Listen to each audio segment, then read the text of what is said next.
Welcome back to another episode of the Early Parenting Podcast. This is episode 33. Today I'm going to be talking about when the best time to move your toddler from the cot to their big bed is and why. So stay tuned to learn more.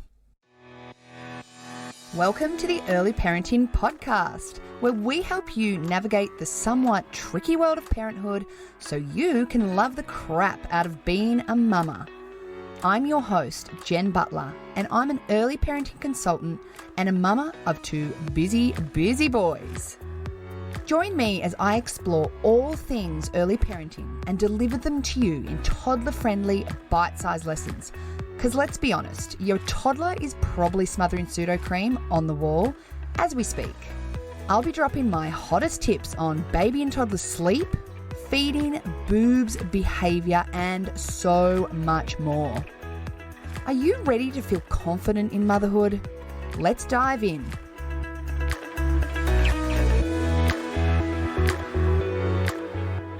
This episode is brought to you by my famous free clean sleeping guide.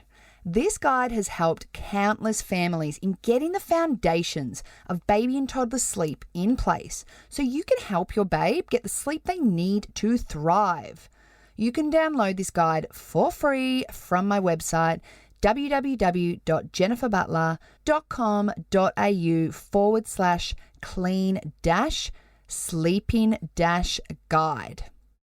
Okay, on to the episode. So usually the most common reason for your toddler to need to make the move from cot to big bed is because there is a new little addition coming into the family and the cot needs to be vacated for the arrival of your gorgeous new baby. But just because your new baby needs a cot doesn't always mean it's the right time for your toddler to leave theirs. The ideal age for moving into a big bed is around 3 years of age or older, but varies greatly depending on your child's personality or temperament and their developmental status. There may be reasons that this may have to happen sooner, such as if your toddler grows out of the cot or if they're persistently scaling the cot and it becomes a safety issue. The reason why a cot is so important for a young toddler is that it creates both physical and mental boundaries. Before 2 to 3 years of age, toddlers are impulsive and have very little control over acting on these impulses. If they know they can get out of bed, their impulse will guide them and see them jumping out more times than you care to think about. A cot acts as a physical boundary as most toddlers can't get out of their cot, the exception being the toddler who scales theirs, of course. I thankfully haven't had one of those. Touching wood right now. Physical boundaries help toddlers to stay in their sleep environment and prevents that impulsive waking and getting out of bed. The cot also creates a mental boundary for your toddler. The mental boundary comes from them knowing that they can't get up unless you come to get them. When we take a toddler out of the cot too early, many will find this new sense of freedom quite liberating, leading to more wake-ups and nighttime visitors. So, what can you do about this? Number 1, consider prolonging the transition to the big bed for as long as possible. Even if you're having a new baby, newborns start off in bassinets for around 4 to 6 months, depending on the size of your baby. And even adding that extra few months on can make a huge difference for your toddler, being able to understand the rules around sleeping in their new big bed. You could even borrow a cot or use a porta cot if it means your toddler stays in theirs until they're ready to make the transition to a big bed. 2, create new physical boundaries. This could be putting up a bed rail or still sleeping your toddler in a sleeping bag in their new bed. Both of these are physical boundaries which may prevent your toddler getting out of bed. 3, create mental boundaries. Get creative.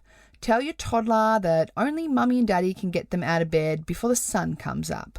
Toddlers love a good story and will believe a lot of what we say if we're really persistent and consistent with our messaging. So create some dialogue or a story that you can tell your toddler that paints the picture of them needing to stay in their bed until mummy or daddy grabs them. My son Max at 4.5 still waits until we come to get him because of the mental boundaries we created when he moved into his bed at 3. I like to joke that Ted will be in his cot until he's like 18, although part of me is actually a little bit serious when I say that.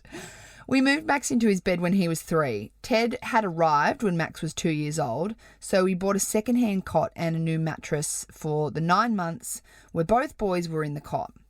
This worked for us and Max transitioned with ease on his 3rd birthday. Because of Ted's temperament, I may choose to lengthen his cot time as I know he's a lot more adventurous, which may see a lot more bedtime wandering. At the end of the day, every child is different in their personality, their sleep needs, and what your needs are of a family.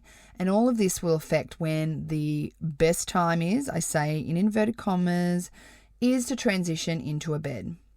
Thank you so much for joining me today, guys. I hope all of this information has helped.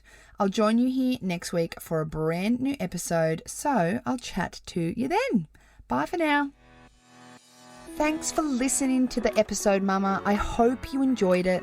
If you did, make sure to share the episode with a friend, with your mother's group, or tag me at Jen Butler Early Parenting on Instagram. The more that know about this podcast, the more people I can help.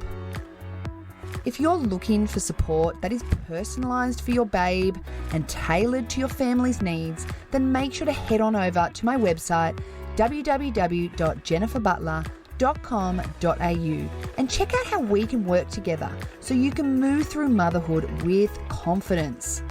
Catch you in the next episode, Mama.